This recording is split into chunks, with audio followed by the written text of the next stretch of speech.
That's gonna bug me the entire video. Okay, I love this poster. A fan sent it to me a while ago, but it's a lot smaller than all my other ones. And my wall here is perfectly formatted for that particular size of wall scroll. But we're talking about dinosaurs and dragons today. It's the only poster I have with Drake on it, so I have to use it. But that extra space, man, I need to plug it with something or else it's just not gonna. All right, hold on, wait. Oh, yeah. Good thing I have this very large Japanese fan with a dragon on it just sitting on my desk. That's just convenient, isn't it? All right. Just gonna set that right here. We good? Stay put. All right, we're good. Talking about dinosaurs and dragons, which are apparently the same thing in the One Piece world because, well, Oda says so. And if Oda says something is like something else, then it is. Oda can come out and say a donut is the same as a wristwatch. I better see everybody walking around with a powdered donut on their wrist. That would actually be very convenient. You can tell the time and you can have a nice little mid-afternoon snack. You're like,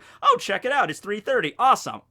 Oh, that's a good donut, you know? Somebody needs to get on that. NASA, get on that. All right. Now, you want to know the real reason why dinosaurs and dragons are kind of the same thing, or at least in terms of the devil fruit models? Like Kaido, for instance. We don't know the name of Kaido's fruit, but we can assume it's just the mythical Ryu or dragon fruit, okay? And he is a legitimate dragon. Don't know if you've heard, but you look at Kaido and you immediately think, okay, dragon, right? Maybe you also want to go out and get yourself a blueberry muffin when you see him, because he's blue, but mostly you think dragon, okay? Meanwhile, you have some other members of his crew. You have the Calamities, you have like Queen turning into a Brachiosaur, you got Drake turning into an Allosaur, you got Page 1 turning into a Spinosaur, and they all have the ancient varieties of the Ryu no Mi. Okay, the reason for this is actually really obvious if you just look at the kanji. So this is the way dragon is written in Japanese kanji, and this is the way dinosaur is written, okay? You could see it uses the exact same kanji. The kanji for dragon is just Ryu,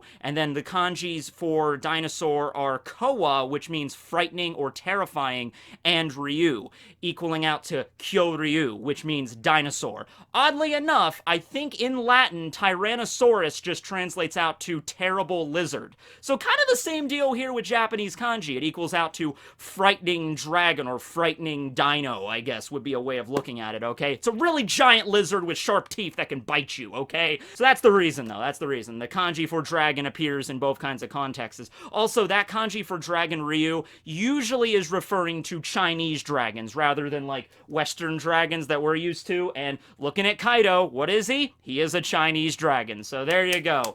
All right, so here's something weird. I just kind of realized this today, but if you really just back up and look at the bigger picture of the Beast Pirates, I mean, they're called the Beast Pirates, you can kind of figure what they're all about. But seriously, compare, like, the strongest members of Kaido's crew, King, Queen, Jack, and then you got the 6 flying headliners, which we don't know all 6 yet, I'm going to be talking about them later, but we know Page 1 and Drake are part of them. They can all turn into either dinosaurs, as in the case with Queen and Drake, or some other kind of ancient creature, like Jack become a mammoth. I feel like Jack kind of got the short end of that stick there. Like, all of his older brothers are becoming dinosaurs. You know, King becomes a pteranodon, Queen is a brachiosaur. Jack just wants to be just like his older brothers. He's just like, oh, I can't wait until I get my dinosaur fruit. Maybe I can turn into a Tyrannosaurus Rex. Won't you like me then, guys? And then his older brothers are just like, yeah, whatever, Jack, we don't care. And then, I don't know, on Jack's 18th birthday, I don't know, he's like, all right, Jack, here you go. You get yourself an Ancient Zone. And Jack is so happy. He's just like, oh, thank you guys so much. I can't believe I'm finally part of the family. Kaido, King, and Queen are just there snickering like, yep, you're gonna be part of the family. You're just gonna be like all of us. It's gonna be great. Jack eats it like, I can feel it, the power of the dinosaur rilling up inside of me. And he turns into a mammoth. Now, don't get me wrong. Mammoths are cool. I mean, you look at a mammoth, you're not gonna think, oh god, that's boring, but, you know, he thinks he's gonna turn into a dinosaur reptile, super sharp claws and fangs, and he could just charge and rip the enemy apart, and he just becomes a giant hairy elephant. He was probably disappointed in that a little bit. He's like, what, guys, come on, and they all start laughing at him. But no, those are the strongest members of the crew, right? If you really think about it, they don't honestly have any sort of special abilities. they have the ability to turn into dinosaurs, and they get most of their stuff done through sheer, physical might or like natural abilities, like King can fly because he's a pteranodon and stuff, but it's not like, Queen can go around and spew toxic vapor out of, his body when he becomes a brachiosaur. Jack cannot, like, become a lightning mammoth or anything. He's just a mammoth. Drake turns into an allosaur. He's just an allosaur, okay? Compare that to, like, Big Mom's crew, her sweet commanders. You had Katakuri with his awakened Mochi ability. He can do all these crazy abilities with Mochi. You had Smoothie with the Shibo no Mi that could absorb people's liquids, become, super huge, and then use her, like, Getsuga Tensho water jet powers. You had Cracker that was able to create all the different biscuit soldiers and things.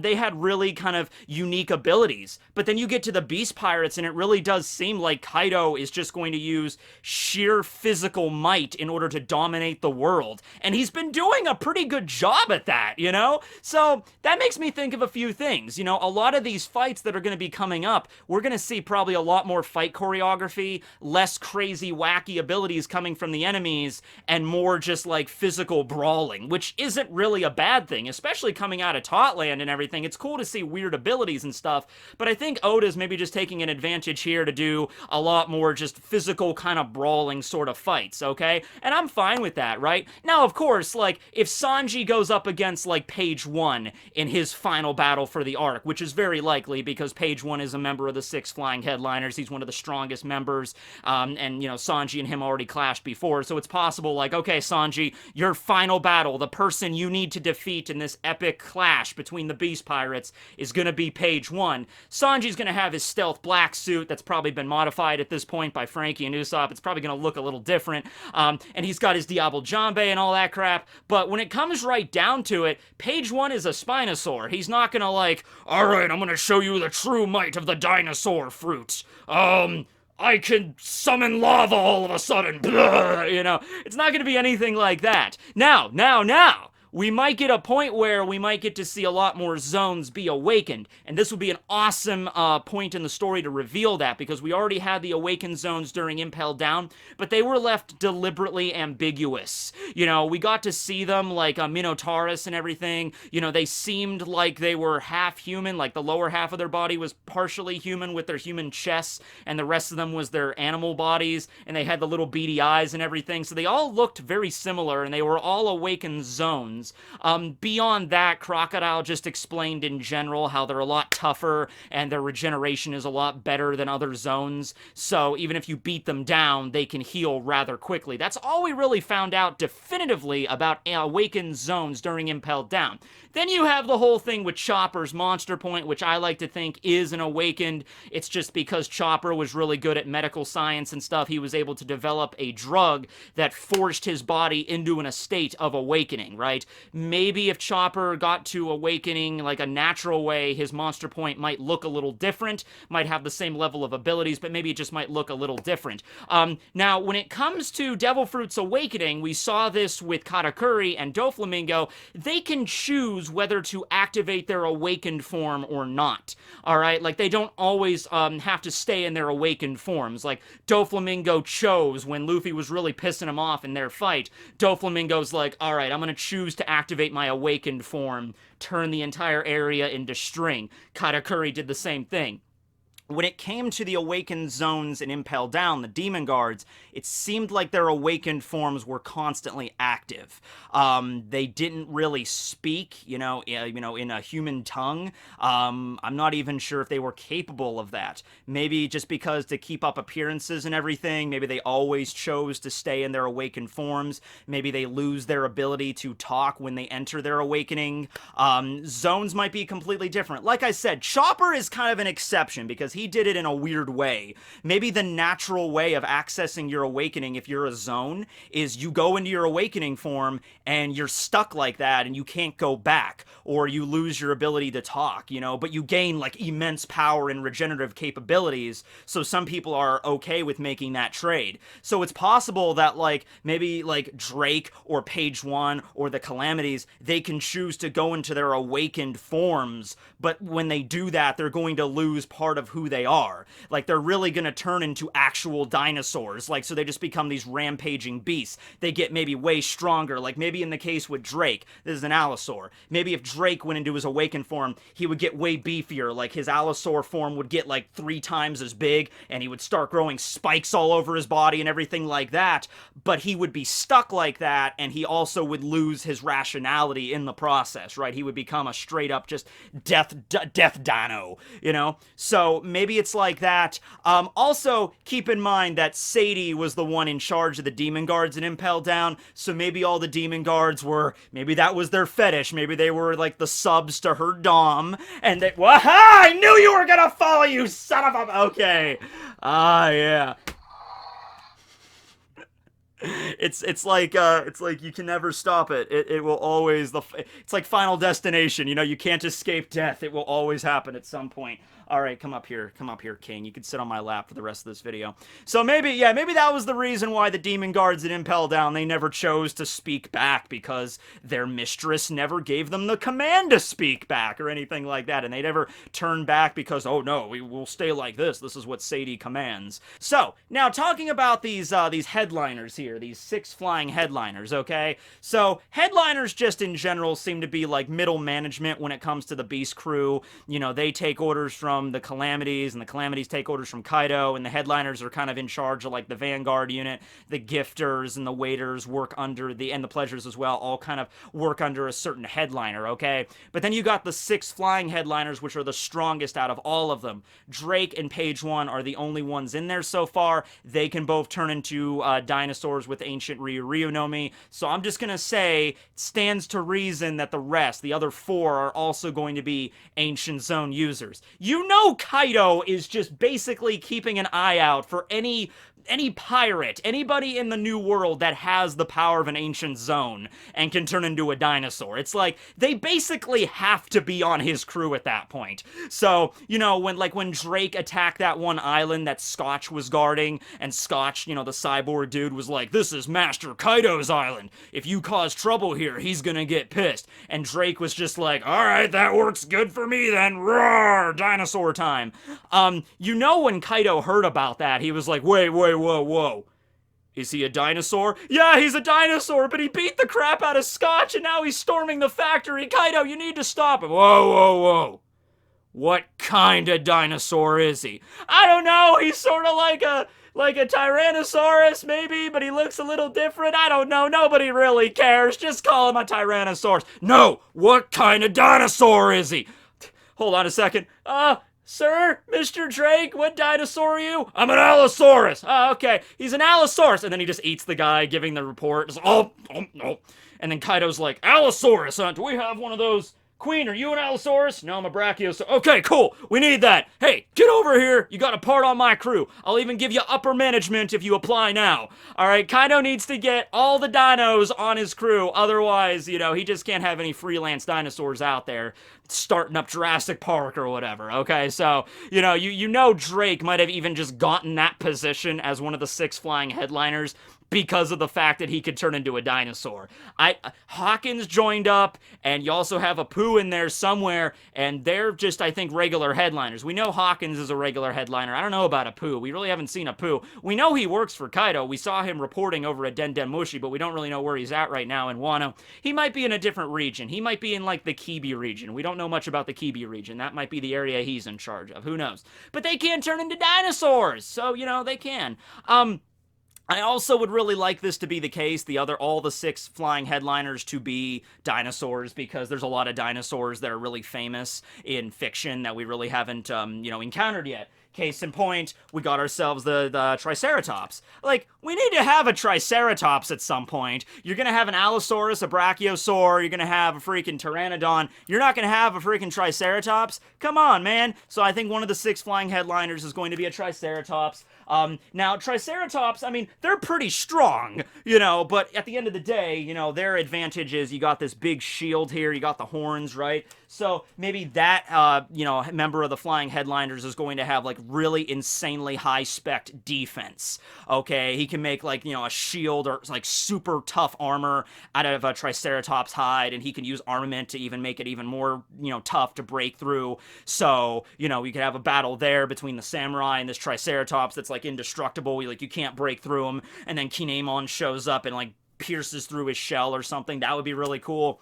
The grandmother of all dinosaurs, which I think is honestly just because of Jurassic Park, but still needs to be included, the Tyrannosaurus Rex. So, you guys, are you fans of Jurassic Park? I'm gonna go into a little bit of Jurassic Park, you know, discussion here, but, you know, just bear with me if you haven't seen it, okay? I'll make it simple if you haven't seen the movies. If you haven't seen the movies, go watch them. They're good. At least the first one is, okay? Jurassic World was pretty good, too. Okay, anyway. Maybe Lost World if you're a fan of Jeff Goldblum. I enjoyed Lost World. The third one was eh. Alright, so in the first movie of Jurassic Park, you got the Tyrannosaurus Rex. That was supportedly to be, like, the big mother daddy of dinosaurs, you know? Like, the strongest dinosaur that ever existed, Tyrannosaurus Rex, apex predator, possibly, you know, scavenger of its day. You know, this thing was bad space ass, okay? That's not really true, alright? There are dinosaurs that were bigger and more ferocious and even more dangerous than Tyrannosaurus Rex, but it looks cool, it sounds cool, at least the way it was depicted in Jurassic Park, it looked pretty cool. Now, I think what happened is when they get to Jurassic Park 3, they were like, you know, there were actually dinosaurs that were more dangerous than a Tyrannosaurus, so we're gonna break out the Spinosaurus in that movie, and in Jurassic Park 3, the Spinosaurus defeats the Tyrannosaurus, right? And so, you know, we're supposed to be like, oh man, this thing is way more badass. But in reality, most people were just pissed and like, you don't do that to the freaking Tyrannosaurus. That Spinosaur would be freaking lunch on the Tyrannosaurus's plate. So you gotta make the Tyrannosaurus Rex like the apex. Even though it isn't, it is. Okay, it is. In terms of fiction, whenever you're gonna have dinosaurs in your manga or video game or movie, you gotta have the Tyrannosaurus Rex, and it's gotta be the biggest badass ever, okay?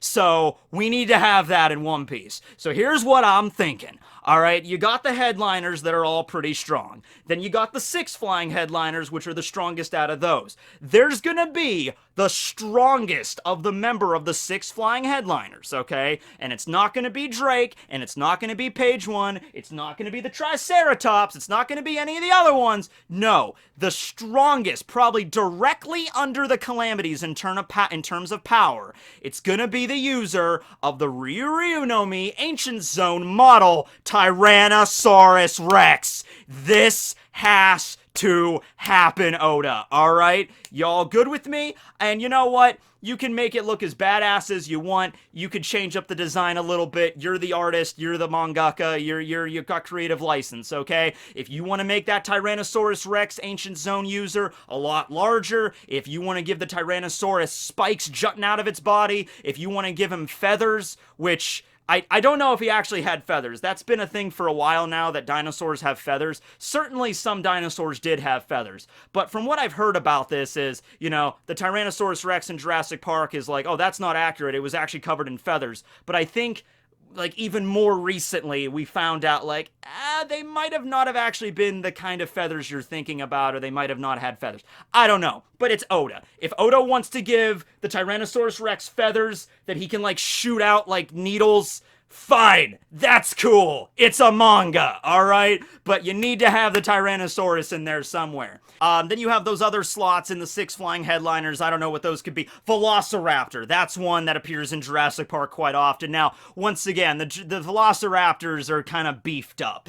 In the movies, they're about the size of like an adult male. They're like about 6 feet tall. Velociraptors in real life are actually very small, so not as imposing. But once again, you could beef them up if you want Toda, I'm fine with that. Actually, it would even be funnier if you kept it, like, actually accurate to real-life Velociraptors. Imagine in the 6 flying headliners, there's, like, a little kid that looks completely out of place, you know, next to Drake and Page One, that are, like, these really muscular dragon dinosaur dudes. Then you just have this little kid. Looks like he's, like, 12 years old. He's like, what the hell's this kid doing here? And he turns into a Velociraptor, and he's not very tall. You know, he's the size of a little kid, but this Velociraptor is ridiculously fast. He's just like, oh, look at the adorable little shing, and he just, like, flies right past you. As really good observation hockey, wicked sharp talons, wicked sharp teeth. He does, like, a spin move and just shing, and just, like, slices out your jugular and then lands and just like, shing, shing, shing, shing. That would be actually really cool. There are merits behind that. You can either do it like the Jurassic Park way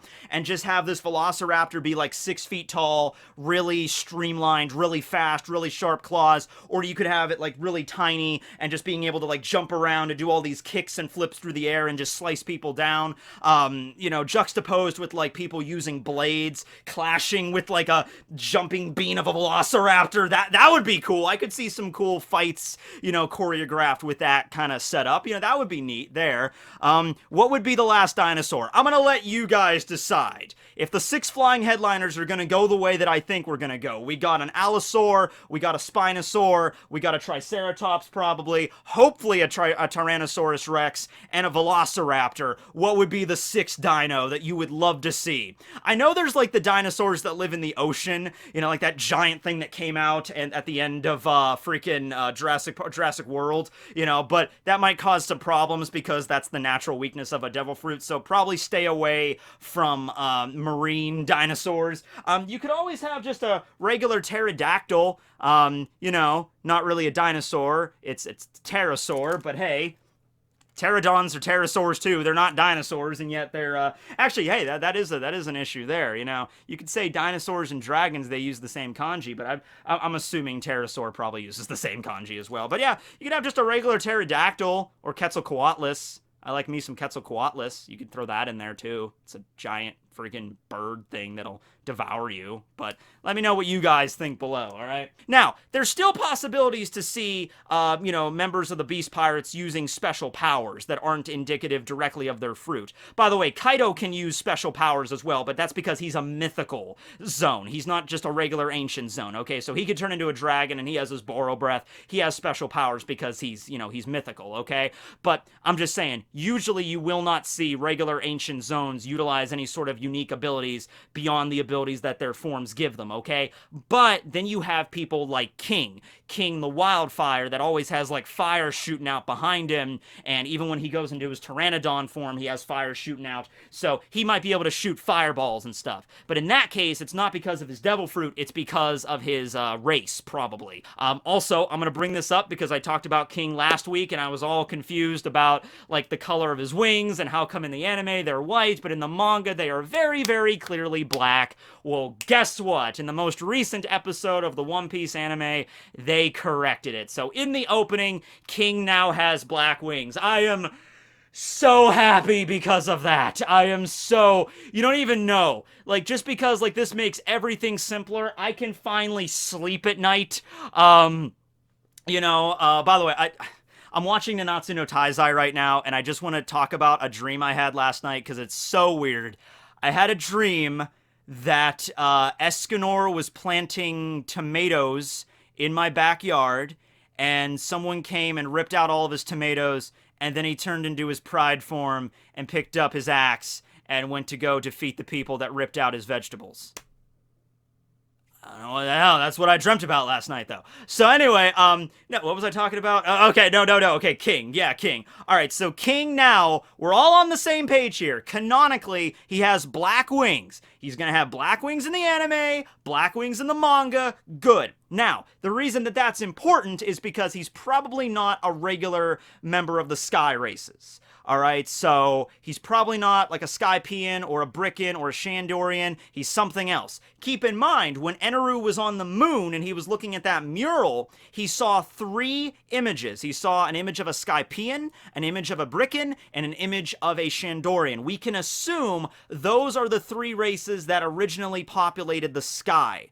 Alright, so if we're going to assume that King, whatever race he's part of, is not part of that race. He's got to be something else. I'm going to go with my fallen angel, hellspawn demon race. That's what I'm going with. I heard some other thoughts out there. People are saying like, oh, maybe he's using armament hockey on his wings. Maybe his wings are normally white, but he's keeping them black with a constant use of armament. Hey, it's possible. I'm not saying it isn't. I'm just saying I really want him to be another species, and at least the anime corrected that fairly quickly, as a matter of fact. Within like a few weeks, they managed to correct it. So good on the anime for correcting it, and we'll find out more about King later on. But I like to think the reason he can manipulate fire the way he can is not because of a device or anything. It's because of his race, and it's a something different than sky races, okay? Sky races cannot manipulate fire, okay? So that's why I think he's something completely different, and that's going to be revealed later on, okay? But yeah, so if, you know, whoever King fights against, I mean, I don't know, he uses a sword, so maybe Zoro's going to clash with him for one fight. You know, if the Zoro versus Orochi fight doesn't seem to be epic enough, we could always have King versus Orochi, and that'll certainly be an epic brawl there. You know, we might find out exactly more about him at that point. But yeah, beyond that, I just wanted to make a video just talking about dinosaurs, because we're seeing a lot of them in Wano. Maybe hypositing some possible dinosaurs we're going to get to see in the future, what dinosaurs you want to see, and maybe some of them might have, like, maybe because Queen is a tinkerer. Queen's really good at making certain devices. So it's not entirely impossible that, like, you know, Drake turns into an allosaur and then maybe uses a special device like a gauntlet or something created by Queen that Drake can put around his claws, his talons, that like electrify them or something. So you might be able to get like special abilities that way. But other than that, it's pretty much just pure stomping dino power that Kaido has working under him. With the only exceptions really being himself with the Boro breath and then King with the fire. Everything else seems to just be, I'm gonna conquer the freaking new world with nothing but giant dinosaurs. That's the one and only correct way to do this. You're gonna become king of the pirates, you gotta do it with dinosaurs, alright? Which, I can't argue with that. Can you argue with that? I can't argue with that. Luffy, you need to get a dinosaur on your crew at one point. If Drake wants to join, fine, let him join. I don't care. It's like, that doesn't make much sense, but you have a dinosaur on your crew now. Who cares? It doesn't need to make sense. Alright, thanks for watching, everybody. This will be Tekking101 signing out. Hope the battery still works. Rawr!